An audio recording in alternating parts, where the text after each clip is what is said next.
Okay, welcome to class, everybody. First thing I'm going to do is share my screen as usual and bring up the class notes so we can get oriented as to where we are. So here we are today, Monday, the 21st, and we're going to read the second half of the UN Declaration of Human Rights in preparation for our third essay. And I'll remind you that that first draft of essay number 3 is due November 30th, which incidentally will be our next class because we won't have a class on Wednesday and we won't have a class on Monday. The Thanksgiving recess will be in there. And then I will see you again next Wednesday. So today's Monday, it'll be what, 8-9 days from now.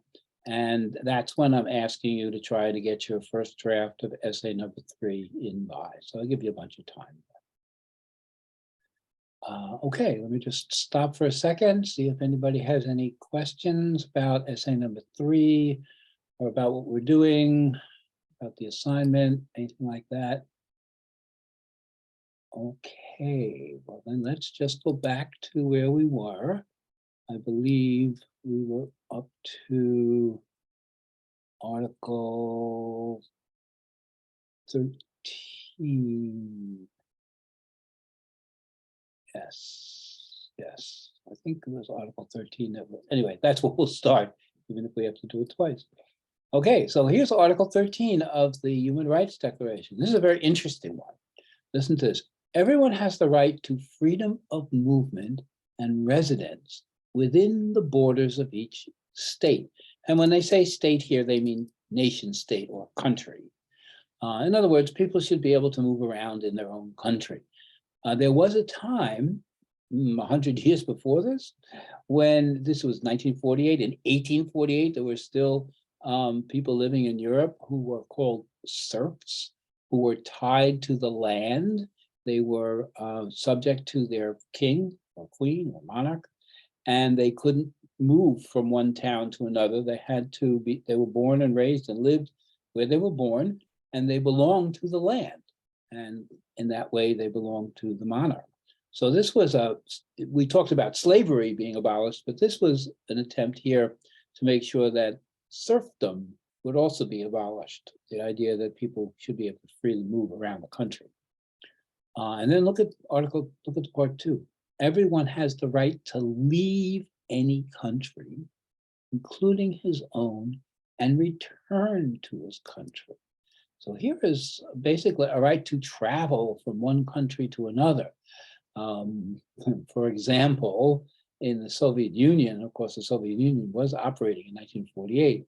Leaving the Soviet Union to do tourist work, to tour around the world, or just leaving any of those countries that were behind the Iron Curtain, all the countries that made up the Soviet Union and their allies, people didn't have the right to leave so readily like we here in the West had. They were confined to their countries. So here's an attempt to make sure that people have freedom of movement within a country and freedom of movement around the world. Interesting. Here's Article 14. Everyone has the right to seek and enjoy in other countries asylum from persecution. Now, of course, here we are today, United States is allowing lots of people to come into the United States from around the world who are seeking asylum from persecution. Asylum means safety, safe haven. And most everyone who's coming to the United States, not through the legal immigration, but through this asylum process, is claiming that they're being persecuted one way or another in their home country, and that's why they should be allowed to come to the United States. And here in 1948 is the world saying that the idea of asylum from persecution is a human right. So if someone were to try to violate that, say asylum seekers can't come to the United States, for example, then they would be violating the human right that the world has agreed upon. The United States, of course, signed this declaration. So did almost every country in the United Nations. Here, this right may not be invoked in the case of prosecutions generally arising from non-political crimes or acts contrary to the purposes and principles of the United States.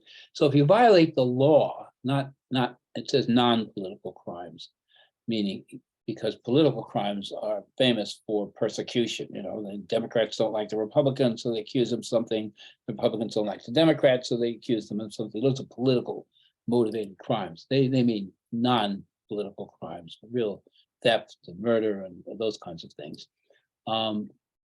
Or anything that's contrary to the purposes and principles of the United Nations, world peace, and this Declaration of Human Rights. So if someone is trying to escape a human rights violation, they should not be allowed to seek asylum, to seek safety in another country. Interesting article there too. Here's Article 15. Look at this. Everyone has the right to a nationality. No one shall be arbitrarily deprived of his nationality or denied the right to change his nationality. So first of all, people have the right to belong to a country. They have the right to be a citizen, nationality, to be a citizen in the country.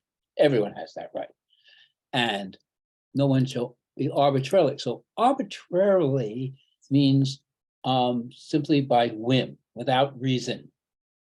Arbitrarily means because somebody wanted it, not because it's the right thing to do, or it's a matter of law, or it's a matter of standards. Arbitrary means simply by whim or by wish. So nobody can be denied their own nationality. You can't say that someone's not a citizen of a state or resident or whatever, unless there's a law that says so. That's what arbitrarily is saying. Nor denied the right to change his nationality. Now that's very interesting.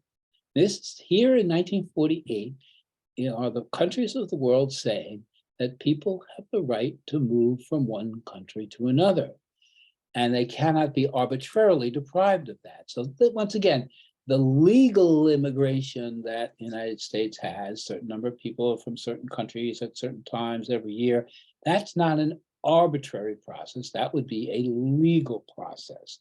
So it would be okay for the United States to say, we're only going to take, 1,000 people from Canada or something, but because that would, and they wrote a law to that effect, because that would not be arbitrary. But if the United States simply said, we're not going to take anybody from the continent of Africa without passing a law and saying that, then that would be arbitrary, just as a first step. But nobody should be denied the right to change his nationality. Now, notice again, they're using the male pronoun here because that was the custom of the time. Today, we might say, no one shall be deprived of their nationality or denied the right to change their nationality. We might say it that way. So that's another interesting article concerning the human right of belonging to a nation, just like this one, the human right of being able to move from one place to another. Here's Article 16. Now, some of these become a little bit more complicated. You can see this one's got 3 parts. Here, men and women of full age without limitation due to race, nationality, or religion have the right to marry and found a family. They are entitled to equal rights as to marriage, during marriage, and at its dissolution. So here is a very strong statement about, number one, that marriage is something that men and women have the right to do, and raising a family is something that men and women have a right to do, and that men and women have equal rights in a marriage. This is 1948. Equal Rights Amendment in the United States Constitution didn't come along until 25 years later. The big women's rights movement certainly started in the early part of the 20th century, but it got a lot of steam in the 1960s, and this is 1948, and the world is declaring that men and women have equal rights of marriage. It's more about marriage here. Marriage shall be entered into only with the free and full consents of the intending spouses. This means no arranged marriages. They could be arranged, but the people, the man and woman in the marriage have to consent to that marriage. It's very important because there are many countries where arranged marriages are part of the culture. And here, basically, the United Nations is saying, even though it might be an arranged marriage, the people who are going to be married have to consent to that. They have to agree.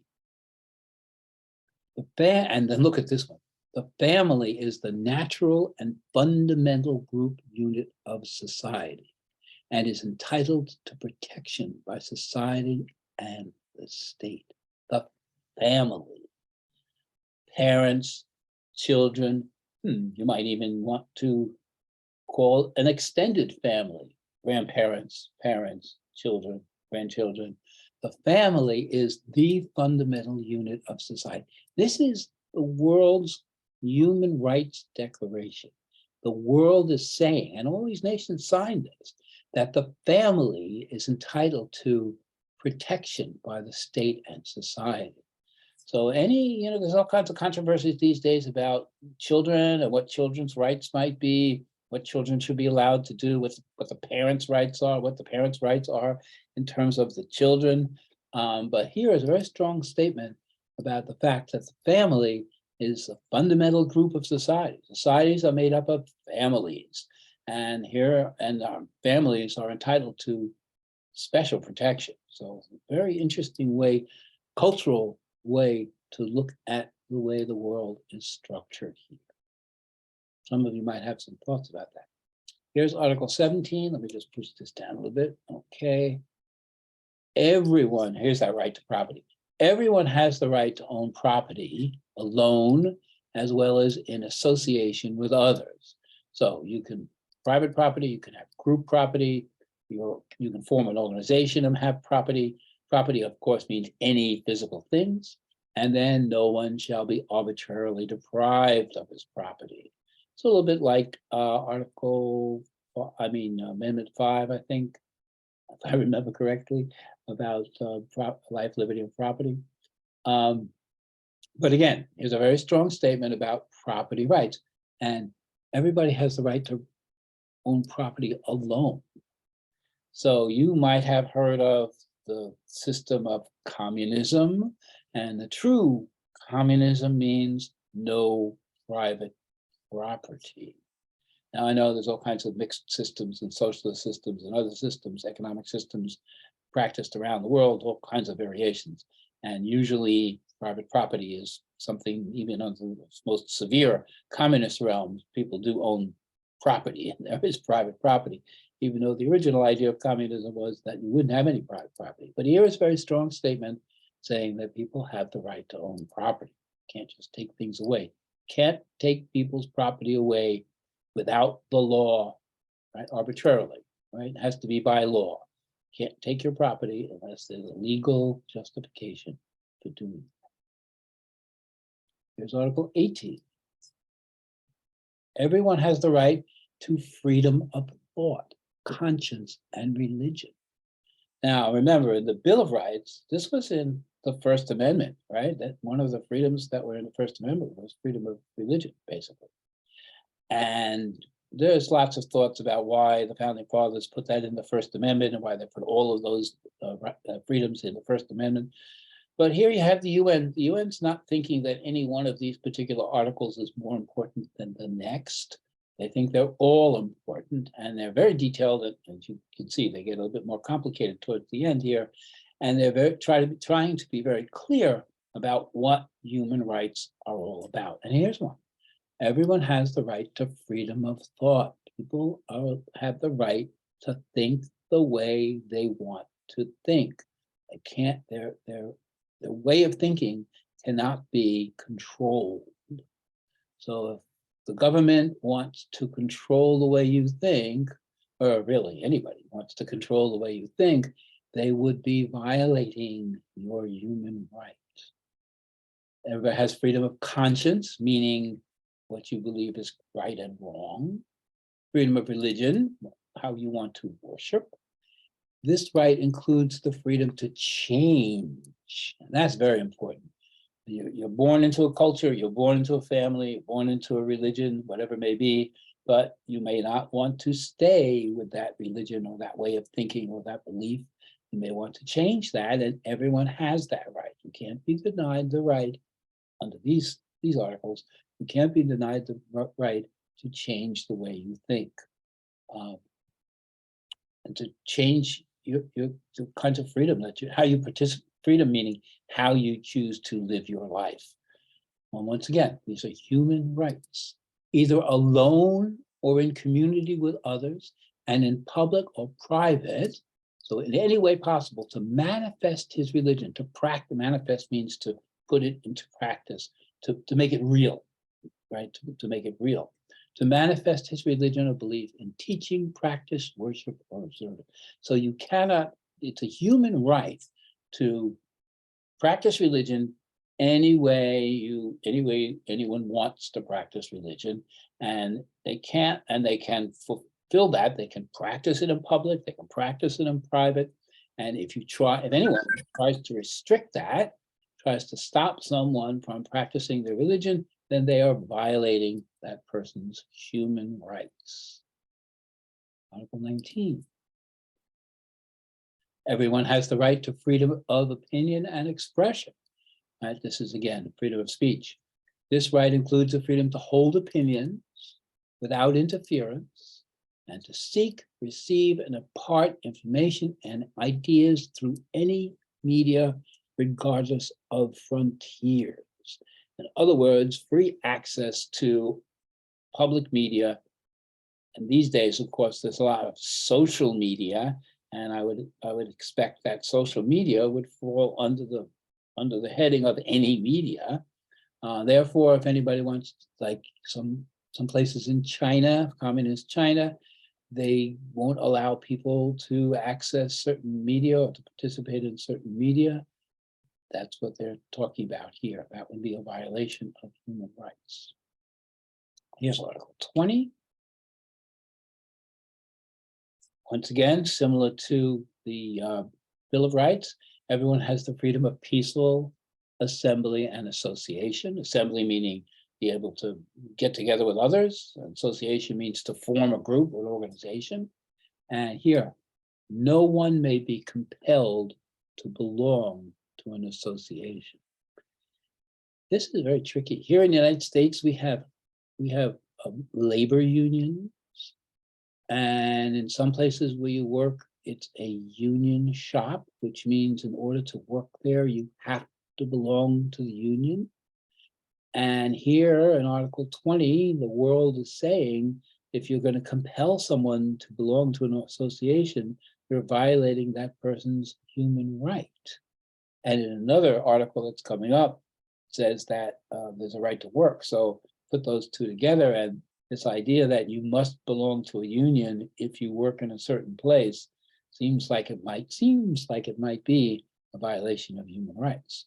So remember I said when you're writing this essay, some of the things you might want to write about a particular article, you might write about different articles, you might want to compare some of these articles to the Bill of Rights or to other rights, that's just fine. Or you might want to look at a particular article and see whether or not that human right is really being enjoyed by people anywhere in the world, in another country, or even here in the United States. We in the United States like to think of ourselves as a country with lots of freedoms, that respects people's rights. But there are some of these human rights that are put in this declaration that might lead you to question some of those things. Okay, here we have Article 21. Yeah, this is one of those complicated ones. Everyone has the right to take part in the government of his country, directly or through freely chosen representatives. This is the strong statement about democracy. Democracy means people are involved either directly or through representative government, like we have in the United States, involved in the government. And that's what this article is really supporting, even though there are numerous countries that are not democratic countries that have signed this declaration and are members of the United Nations. Nevertheless, it says right here that people have the right to take part in the government, which to me means democracy. Although there are many different ways, sneaky ways, that people can say somebody's participating in the government when they're actually not. Here, everyone has the right of equal access to public service in this country, meaning that any of the government services should be available to everybody in an equal way. The will of the people shall be the basis of authority of government. No stronger statement about democracy could be made. The will of the people, not the rights given by God or force that somebody was able to conquer or anything like that, but the will of the people. The will of the people, this will shall be expressed in periodic and genuine elections, not fake elections, not fake news, not rigged elections, nothing like that. Periodic, regular. In other words, it doesn't happen once. It's not that it happens once and never happens again, but periodic, every 2 years, every 4 years, like we have here in the United States, and genuine elections, true elections that actually do measure the will of the people, which shall be by universal and equal suffrage. Suffrage means the right to vote. Suffrage means the right to vote. Universal suffrage means everyone has the right to vote. And equal means one person, one vote. Not somebody's vote has more weight than yours. Universal suffrage, of course, there are qualifications there by age, perhaps by citizenship, things of that nature. But this, again, an extremely strong statement about democracy here. And the will of the people, these elections shall be held by secret vote. Secret vote, because if it's voting in public, then someone could threaten someone else to vote a certain way, and they could see how that other person is voting. And if they don't vote the right way, they could be physically harmed or deprived or penalized in some way. So secret ballot is very important. Or the equivalent of secret ballot, whatever that might be. So they did leave some leeway there. But here you have a very, very powerful, I keep saying, a statement about democracy and about the way in which the government's power over people should be determined. Here's Article 22. Everyone as a member of society has the right to social security and is entitled to realization through national effort and international cooperation, and in accordance with the organization and resources of each state, of the economic, social, and cultural rights indispensable for his dignity and the free development of his personality. Now, these words, social security, this does not mean the social security system, the retirement system we have in the United States, which we call social security, which you pay into when if you're working. They take taxes out of your money. They take all kinds of taxes. They take social security tax. That's not what they're referring to here in this declaration. They're simply talking about the idea of being secure in society, being safe in society. And the way you are safe in society is if you have access to all of the supports that society can provide, economic, social, cultural rights, all of the things that are laid out here in this declaration. And look here, for dignity, remember I talked just the other day about dignity? Dignity is a very important part of the notion of human rights. Respect for other people, people respecting each other. Dignity is the basis, respect for each other is the basis upon which the United Nations felt that you could have peace in the world. If they respected each other, then they wouldn't harm each other, or wouldn't harm each other as readily as they do and have. Okay. And not only for dignity, but the free development of personality. You want to become, to enable everybody to become whomever they want to become. And development of personality, whether you have skills, whether you have talents, whether you have abilities, whether you have desires, all of those, this is a lot like pursuit of happiness, free development of personality. Here comes Article 23. Then they get a little complex, as you can see here. All right. Everyone has the right to work. There's that right to work. To free choice of employment. You can work the where and how and when you want to. To just and favorable conditions of work. Okay. So the workplace needs to be a safe place. And for protection against unemployment.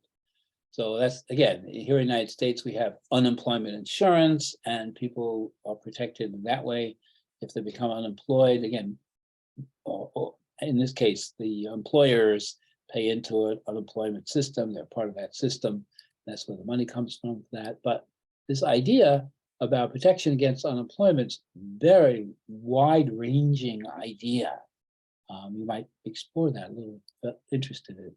Everyone without discrimination has the right to equal pay for equal work. Now, some of you may already know that the idea in the United States is equal pay for equal work, but that as a rule, men get paid more than women, or in the broadest sense, if you added up all the money, men make more money for the same job than women do. And women in the United States have been fighting for equal pay for equal work for a long time, and it has not even yet been realized. I mean, certainly in some places women make more than men. That's not the point. The point is equal pay for equal work, regardless, without any discrimination. So regardless of gender or religion or race or anything like that. So another strong statement about work. Everyone who works has the right to just and favorable remuneration, that's pay, ensuring for himself and his family an existence worthy of human dignity and supplemented if necessary by other means of social protection. So lately you might have heard in the United States about some talk about a guaranteed minimum income that the government should supply people who aren't making enough money with more money so that they can actually live a life worthy of human dignity. There's that word dignity again.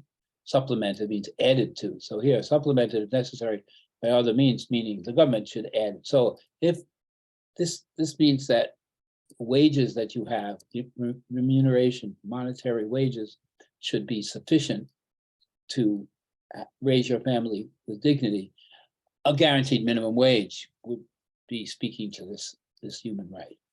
Everyone has the right to form and join trade unions for the protection of his interests. So here you have a statement about trade unions being something you can join. You have the right to join. And up above, it said you can't be forced to join. So you can think about that if you want. Here's Article 24. Everyone has the right to rest and leisure. Imagine that. Do you ever think that in the Human Rights Declaration, they would say that everybody has a right to leisure, including reasonable limitation of work hours and periodic holidays with pay. Everyone has the right. So here I am, I'm working as a part-time employee at LaGuardia Community College.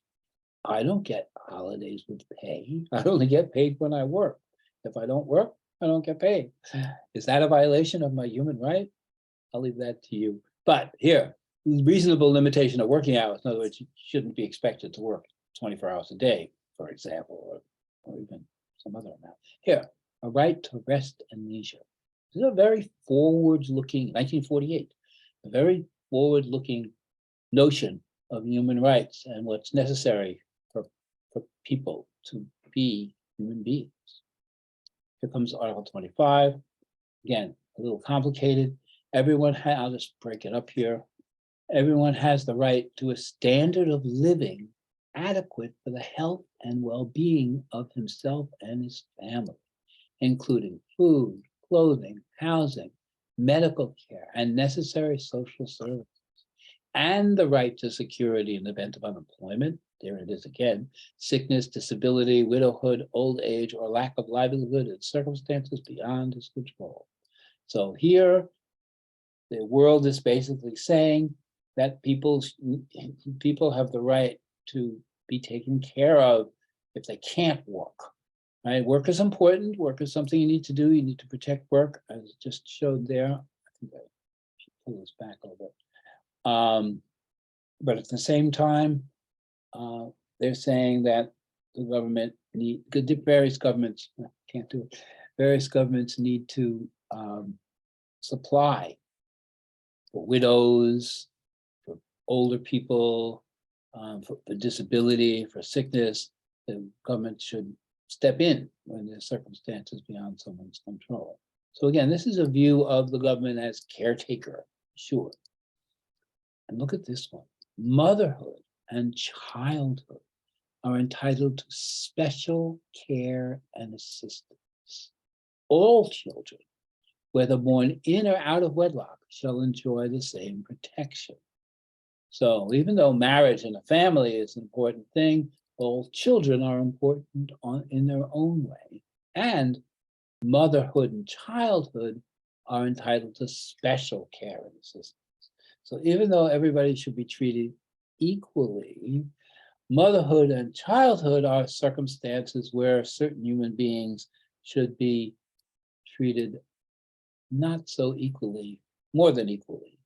So some contradictions you might find in that, perhaps, I don't know, but certainly there's a recognition by the UN that families, that mothers and children are really important aspects of society that need special protection, social protection. Here's Article 26. Look at this one. Everyone has the right to education. Education shall be free, at least in the elementary and fundamental stages. Elementary education shall be compulsory. Children must go to school. The school is free and children must go there. Technical and professional education shall be made generally available, and higher education shall be equally accessible to all on the basis of merit. Not equally accessible to all on any other basis, just the basis of merit. If you earn the right to go to higher education or technical school, if you have merit, meaning you've earned it, then you should be able to do it, or you've achieved certain grades, or you've achieved a certain standard. That's what they're saying here. I'm not saying everybody should go to college, even though you might think that that would be something that might be agreed upon in terms of human rights, but they're basically saying you need to achieve merit, you need to achieve in order to have higher education and technical education and professional education made available to you. Merit means some kind of standard measure. Education shall be directed to the full development of human personality and to the strengthening of respect for human rights and fundamental freedoms. It shall promote understanding, tolerance, and friendship among all nations, racial and religious groups, and shall further the activities of the United Nations for the maintenance of peace. So, obviously, this is the United Nations. They're putting forth this document. You might remember in the preamble, they talked about educational institutions should teach this document and spread human rights and spread the ideas of human rights. So that's what this is doing in here. It's a human right that people should learn, be able to learn and fully develop their personality. We just talked about that a moment ago. Full development of the human personality, meaning pursuit of happiness. And then lastly, parents have a prior right to choose the kind of education that be given to their children. A prior right. In other words, before even all these human rights are laid out, it's understood that parents have the right to choose the kind of education for their children. Maybe some of you have been following some of the controversies about things in different states like Virginia, where parents were upset, and other states too, where parents were upset about the kinds of education that was being put in their schools. You might be a parent, you might be upset about the kinds of education that children are receiving in the school. Here, the United Nations in 1948 and the United States signed this document, state that parents have the right to choose the kind of education to be given to their children. If you're not letting parents choose the kind of education, then you, whoever you are, government, school, organization, you are depriving those parents of their human rights. Now, you might not agree with all of these human rights, and that's okay. You have freedom of thought. That's just fine.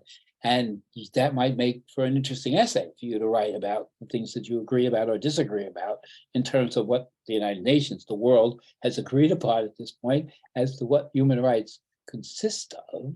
But this is the document that sets forth the idea of human rights for all and details the particular human rights that people have. So take that with a grain of salt. Okay, here we are. Everyone has the right freely to participate in the cultural life of the community, to enjoy the arts, and to share in scientific advancements and its benefits. That sounds a lot like free Wi-Fi for everybody, right? And you shouldn't have to not have to pay for something that everybody needs to participate in. Think about that. Everyone has the right to the protection of the moral and material interests resulting from any scientific, literary, or artistic production which he is an author. So this is here to protect the creative people, the people who invent things, you know, that you have protection. You can have a copyright or a patent or whatever it is, so that people can't steal your invention and make money on it, or steal your whatever you've written or whatever you've created, and they can make money on it. No, you, the author, have the right to do that. Goes along with the idea of property rights. This is intellectual property. Perhaps you've heard of those kinds of controversies. Here's Article 28. Everyone is entitled to a social and international order in which the rights and freedoms set forth in this declaration can be fully realized. So if you're living in a country, or if you believe the international order is such that it deprives people of human rights, deprives you of your human rights, then your human rights are being violated. All right, so you might find this as a self-fulfilling prophecy here, but that's what they're really saying, that nations and the world should be organized in such a way as that people can enjoy the human rights that are listed here. And look at this one. It's a couple of pieces to this one. I'm just going to move it down a little. Almost done, people, almost done. Bear with me. Okay, Article 29. Everyone has duties to the community in which alone the free and full development of personality is possible. So not only do you have the right to pursuit of happiness, but you also have a responsibility to your community, because it's only in community that you can exercise your freedom, your right to the pursuit of happiness.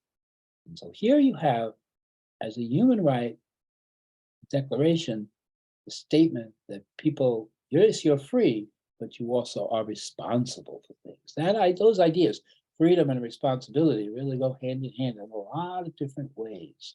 And here's the way, subtle way, that the United Nations is putting that in there. In the exercise of his rights and freedom, everyone shall be subject only to such limitations determined by law solely for the purpose of securing due recognition and respect for the rights and freedoms of others.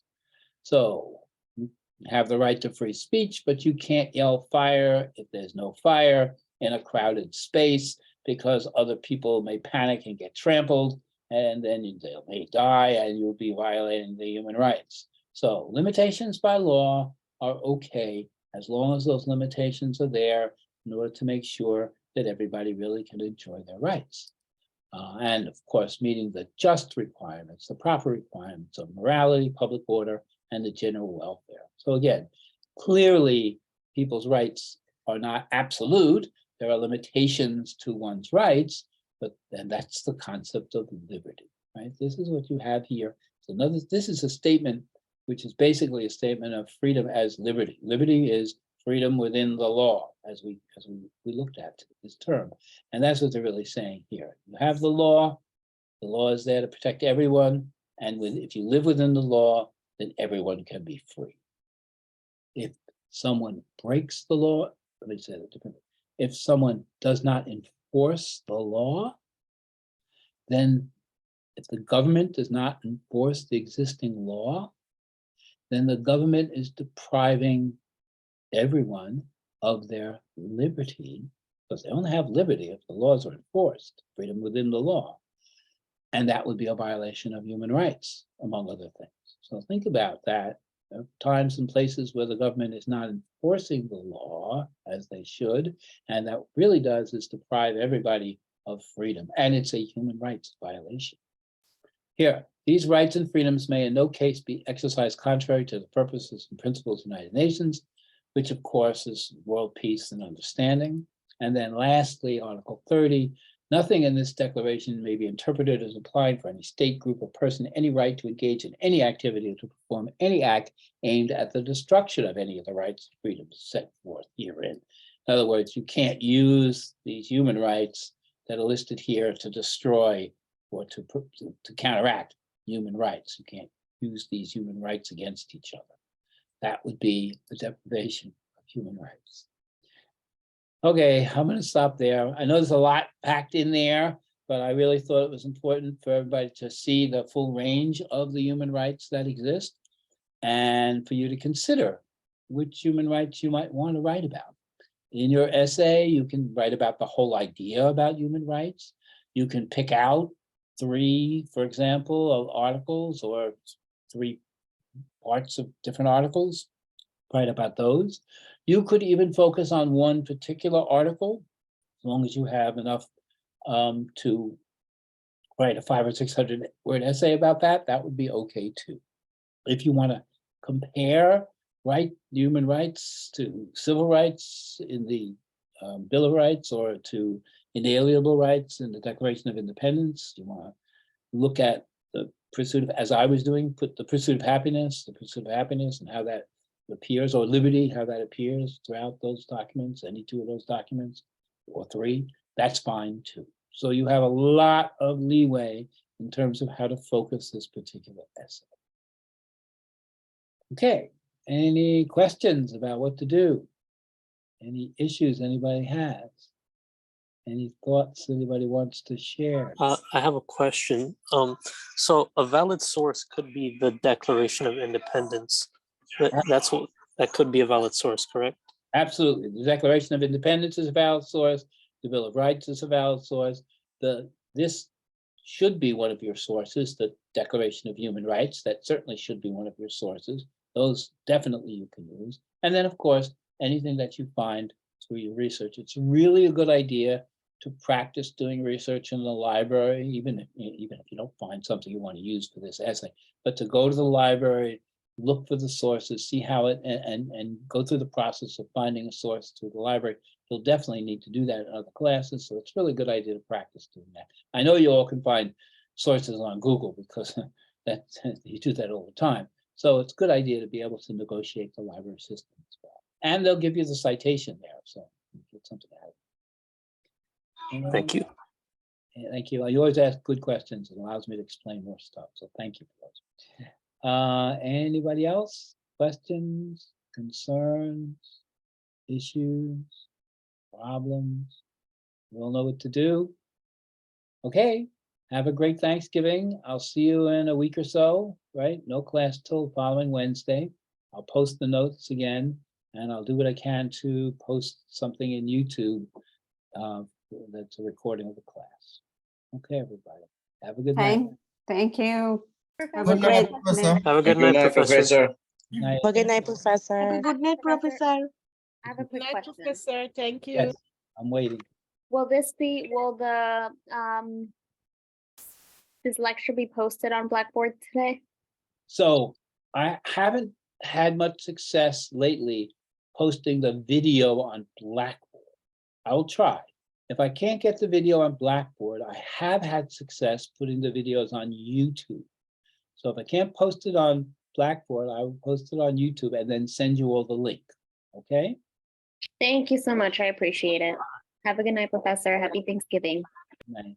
Thanksgiving to you all, everybody.